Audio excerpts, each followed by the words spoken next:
I'll never forget the day my daughter, Sarah, stopped talking to me. It was 7 years ago, and I was devastated. We had always been close, but something had changed. She just stopped responding to my calls and messages.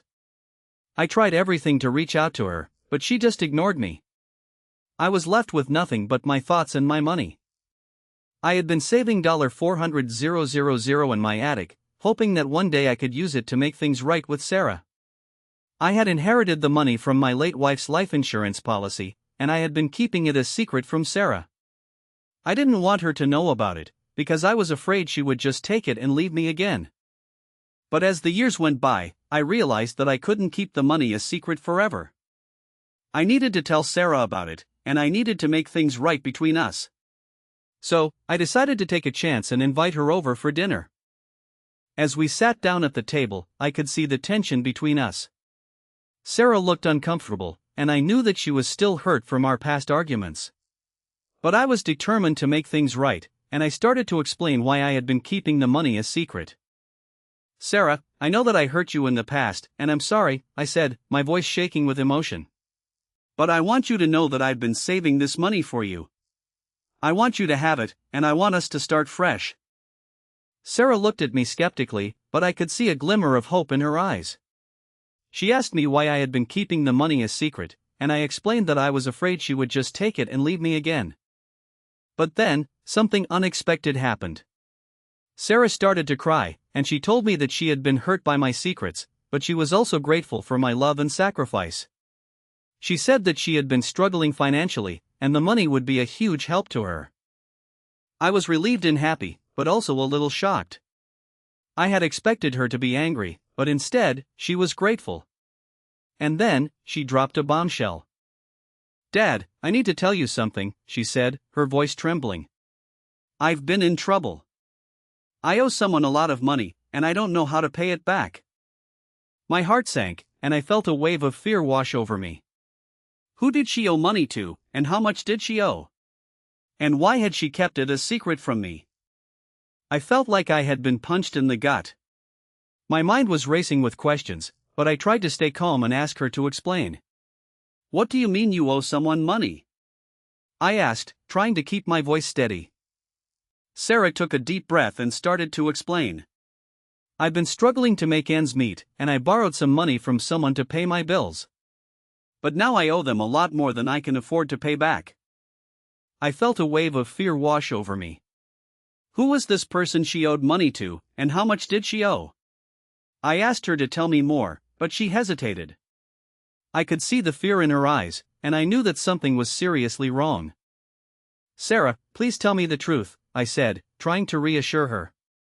"I want to help you, but I need to know what's going on." She took another deep breath and started to explain. "I owe $20,000 to a loan shark. I know it was a stupid thing to do, but I was desperate. And now I'm in way over my head." I felt like I had been punched again. $20,000 was a lot of money, and I knew that we had to do something to get her out of this situation. But I was also angry. Why had she kept this a secret from me? Why hadn't she come to me for help? I tried to stay calm and think clearly. I asked her to tell me more about the loan shark and how she had gotten into this situation. She explained that she had met the loan shark through a friend, and that he had seemed like a nice guy at first.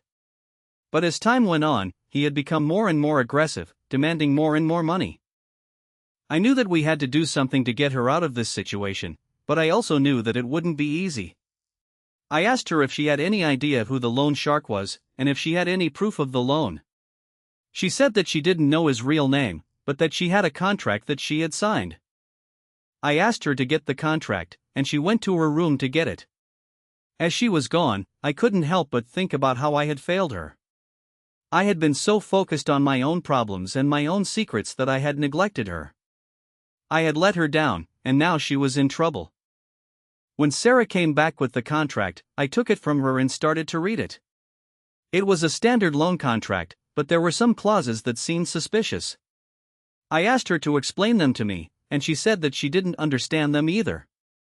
I knew that we had to get out of this situation, but I also knew that it wouldn't be easy. I decided to take a closer look at the contract and see if I could find any loopholes. As I was reading, I heard a knock at the door. It was a loud, aggressive knock, and I knew that it couldn't be good. I looked at Sarah, and she looked terrified. "Who is it?" I asked her, but she just shook her head. I got up to answer the door, and as I did, I felt a sense of dread wash over me. Who was on the other side of the door, and what did they want? I slowly made my way to the door, trying to prepare myself for what I might find on the other side. As I reached for the handle, the knocking stopped, and an eerie silence fell over the room. I took a deep breath, turned the handle, and opened the door. Standing on my porch was a tall, menacing figure with a scowl on his face. He was dressed in a black leather jacket, and his eyes seemed to bore into my soul. "Can I help you?" I asked, trying to sound calm. The man didn't respond. Instead, he pushed past me and into the house. I tried to stop him, but he was too strong. He strode into the living room, his eyes scanning the room until they landed on Sarah. She was sitting on the couch, her eyes wide with fear. "Well, the man said, his voice dripping with malice. "Look what we have here. The little bird who thinks she can fly." Sarah didn't respond. She just sat there, frozen with fear. The man took a step closer to her, and I knew I had to intervene. "What do you want?" I demanded, trying to keep my voice steady. The man turned to me, a sneer on his face. "I want what's owed to me," he said. "Your little bird here owes me $20,000, and I'm here to collect." I felt a surge of anger, but I knew I had to stay calm. I couldn't let this man intimidate us. "I'll pay you," I said. "Just leave Sarah alone." The man laughed. "Oh, no," he said. "It's not that simple. You see, I have a contract, and it says that if the debt isn't paid, I get to take something of value from the borrower." He turned to Sarah, and his eyes seemed to gleam with excitement. "And I think I'll take you." Sarah let out a terrified scream, and I knew I had to act fast. I stood up to the man, trying to protect Sarah. "You're not taking her anywhere," I said, trying to sound brave. The man just laughed again. "Oh, I think I am," he said. "You see, I have a few friends who are waiting outside, and they'll make sure you don't interfere."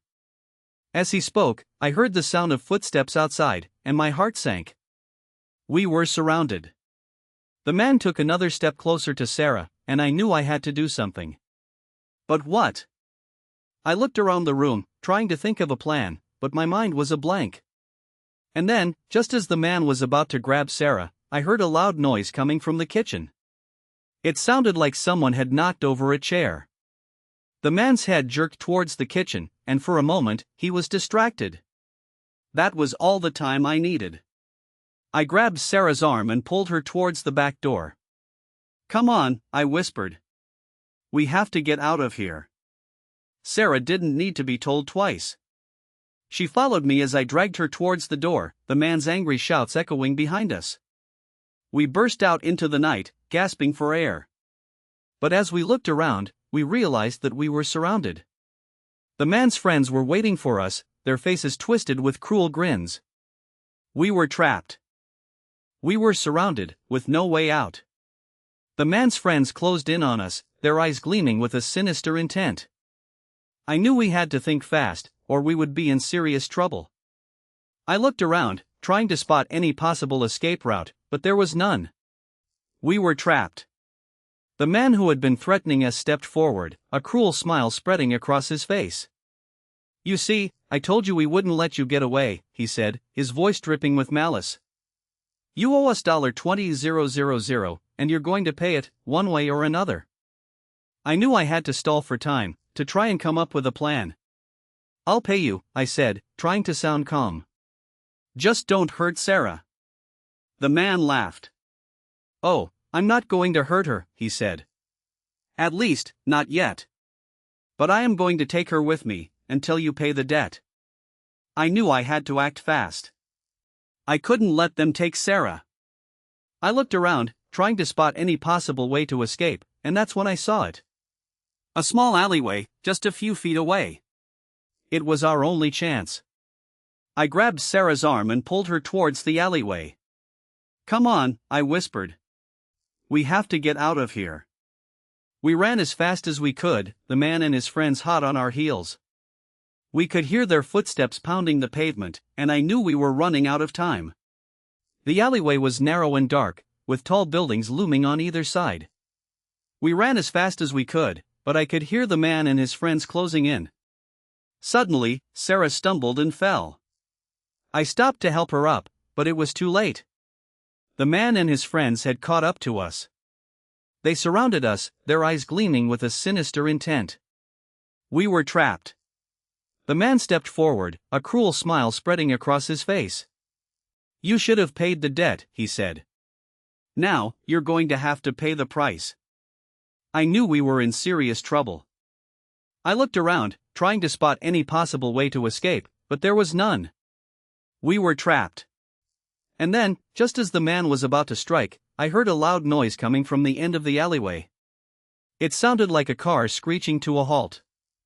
The man and his friends looked up, startled, and for a moment, they were distracted. That was all the time we needed. I grabbed Sarah's arm and pulled her towards the end of the alleyway. "Come on," I whispered. "We have to get out of here." We ran as fast as we could, the man and his friends shouting behind us. We burst out of the alleyway and into the bright sunlight. And that's when I saw it. A car, parked at the curb, with a familiar face behind the wheel. It was my old friend, Jack. He was a former cop, and I knew I could trust him with my life. I pulled Sarah towards the car and yanked open the door. "Get in," I said. "We have to get out of here." Sarah didn't need to be told twice. She jumped into the car and I followed, slamming the door shut behind us. Jack looked at us, a concerned expression on his face. "What's going on?" he asked. I took a deep breath and tried to explain. "We owe someone $20,000, I said. "And they're trying to collect." Jack's expression turned grim. "Don't worry," he said. "I'll take care of it." And with that, he put the car in gear and sped away from the curb. We were safe, for the moment. But I knew that the man and his friends would be back, and next time, we might not be so lucky. We sped through the streets, the wind whipping through our hair as we left the man and his friends behind. I looked over at Sarah, who was white-knuckling the door handle. She was scared, and I couldn't blame her. We had just narrowly escaped from a group of thugs who were determined to collect a debt. I turned to Jack, who was focused on driving. "Thanks for showing up," I said. "We owe you one." Jack glanced in the rearview mirror. "No problem," he said. "But we're not out of the woods yet. We need to get to a safe place and figure out what to do next." I nodded in agreement. We couldn't just drive around all day, hoping to avoid the man and his friends. We needed a plan. As we drove, Jack filled me in on what had happened. He had been driving by the alleyway when he saw us being chased by the group of thugs. He had quickly pulled over and intervened, scaring them off. I was grateful to Jack for his help, but I knew that we couldn't stay with him forever. We needed to come up with a plan to deal with the man and his friends once and for all. After a few minutes of driving, Jack pulled over in front of a small diner. "Let's go inside and talk," he said. "We can't just sit here in the car all day."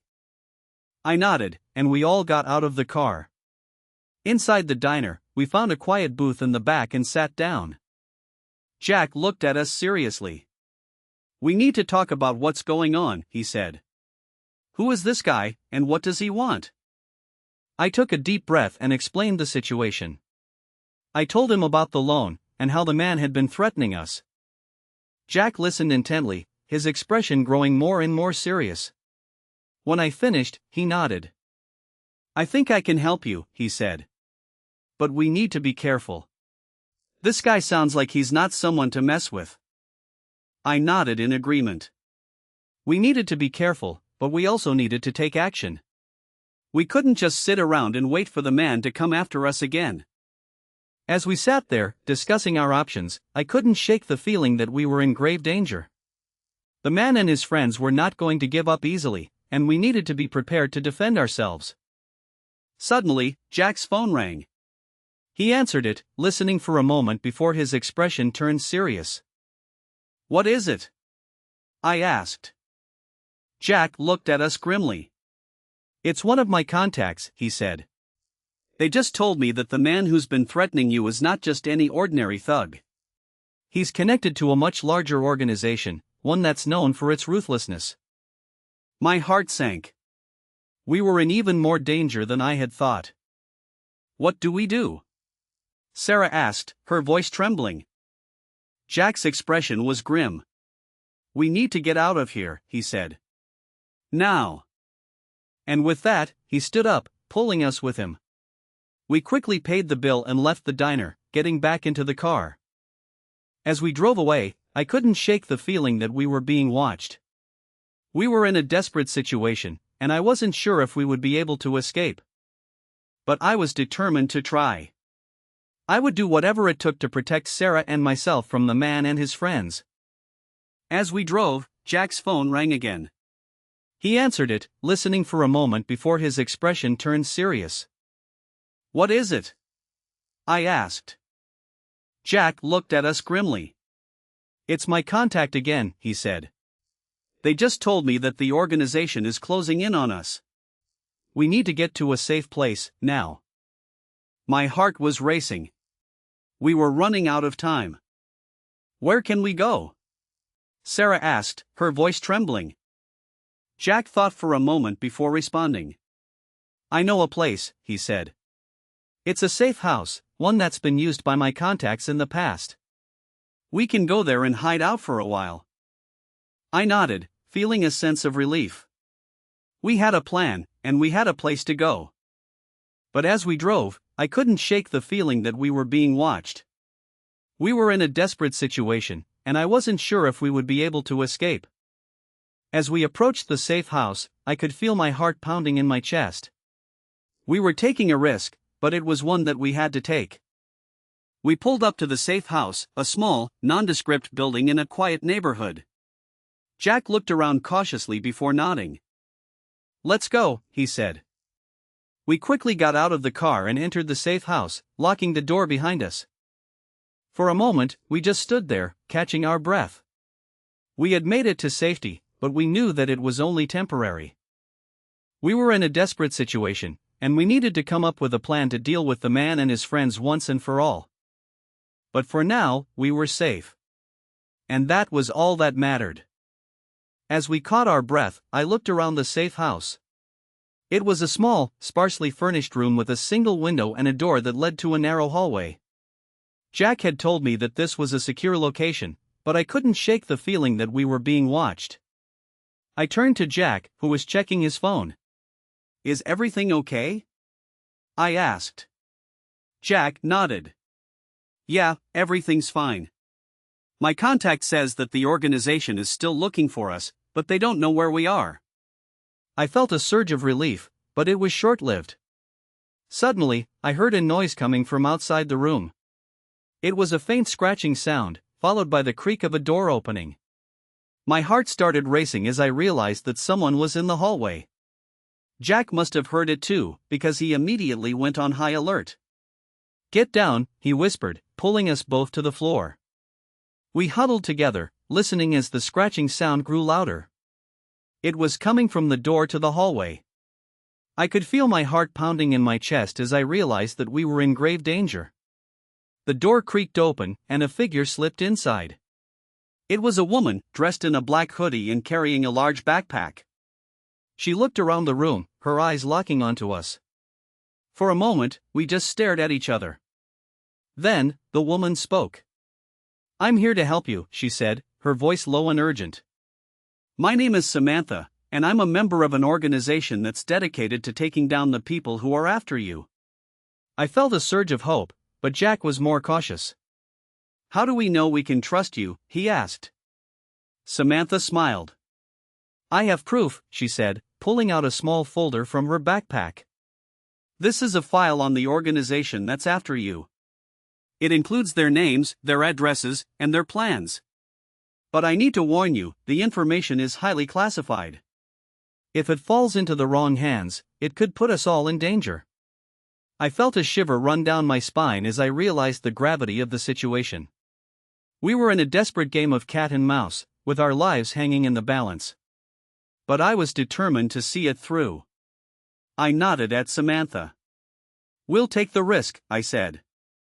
"What's the plan?" Samantha smiled. "We need to get to a secure location, where we can analyze the information and come up with a plan to take down the organization. I have a place in mind, but we need to be careful. The organization has eyes and ears everywhere." I nodded, feeling a sense of determination. We were going to take down the organization, no matter what it took. But as we prepared to leave, I couldn't shake the feeling that we were being watched. And I knew that we were running out of time. The organization was closing in on us, and we needed to act fast if we wanted to survive. As we left the safe house, I felt a sense of trepidation. We were walking into the unknown, with our lives hanging in the balance. But I was determined to see it through. I was going to take down the organization, no matter what it took. And I was going to start by getting to the bottom of the mystery. Who was behind the organization, and what did they want? I was determined to find out. As we walked, Samantha told us more about the organization. She explained that they were a powerful and ruthless group, with tentacles that reached into every aspect of society. They were a hydra, with many heads, and they would stop at nothing to get what they wanted. I felt a shiver run down my spine as I realized the gravity of the situation. We were up against a formidable foe, and we needed to be careful. But I was determined to see it through. I was going to take down the organization, no matter what it took. As we turned a corner, I saw a black SUV parked by the curb. Samantha nodded. "That's our ride," she said. "Let's get in." I felt a surge of excitement as I realized that we were one step closer to taking down the organization. We were going to get to the bottom of the mystery, and we were going to bring the perpetrators to justice. But as we got into the SUV, I couldn't shake the feeling that we were being watched. And I knew that we were running out of time. As we drove through the city, I couldn't help but feel a sense of unease. We were getting close to the truth, and I knew that the organization would stop at nothing to keep us from exposing them. But I was determined to see it through. I was going to bring them down, no matter what it took. Samantha led us to a small, nondescript building on the outskirts of the city. We went inside, and she introduced us to a team of experts who had been working on taking down the organization. They were a group of hackers, investigators, and former law enforcement officers who had dedicated their lives to bringing the organization to justice. As we sat down to discuss our plan, I felt a sense of pride and purpose. We were a team, united in our quest for justice. And we were going to make it happen. The plan was to infiltrate the organization's headquarters and gather evidence of their wrongdoing. We would then use that evidence to bring them to justice, and to expose them to the world. It was a daring plan, but I knew that it was the right thing to do. We were going to take down the organization, and we were going to make them pay for what they had done. As we prepared to set out, I felt a sense of nervous energy. This was it. This was the moment we had been working towards. And I was ready. We snuck into the organization's headquarters, avoiding security guards and cameras. We made our way to the server room, where we knew that the evidence we needed was stored.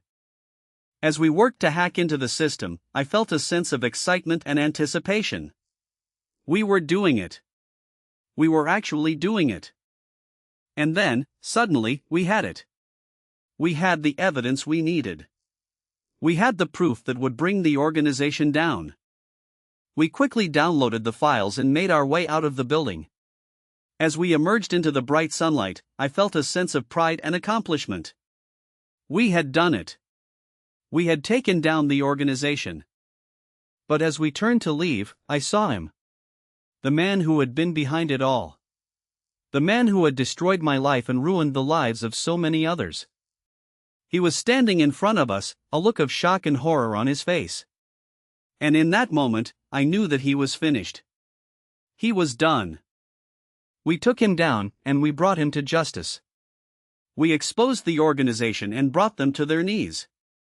And as I stood in the courtroom, watching as the man was sentenced to life in prison, I felt a sense of closure and satisfaction. We had done it. We had brought him to justice. And as I turned to Sarah, I saw tears of joy streaming down her face. We had done it. We had brought the organization down, and we had brought the man who had destroyed our lives to justice. I took her hand, and we walked out of the courtroom together. We were finally free. We were finally safe. And as we walked out into the bright sunlight, I knew that we would always stand together. We would always fight for justice, and we would always stand up for what was right. We had been through hell, but we had come out the other side. And we were stronger because of it. We were finally free, and we were finally safe. And we would always stand together, no matter what. As we walked away from the courthouse, I felt a sense of peace and closure. We had done it. We had brought the organization down, and we had brought the man who had destroyed our lives to justice. And as I looked at Sarah, I knew that we would always be together. We would always stand up for what was right, and we would always fight for justice. We had been through hell, but we had come out the other side. And we were stronger because of it. We were finally free, and we were finally safe. And we would always stand together, no matter what. And as we walked off into the sunset, I knew that we would always be together. We would always stand up for what was right, and we would always fight for justice. We had done it. We had brought the organization down, and we had brought the man who had destroyed our lives to justice. And we would always stand together, no matter what. The end.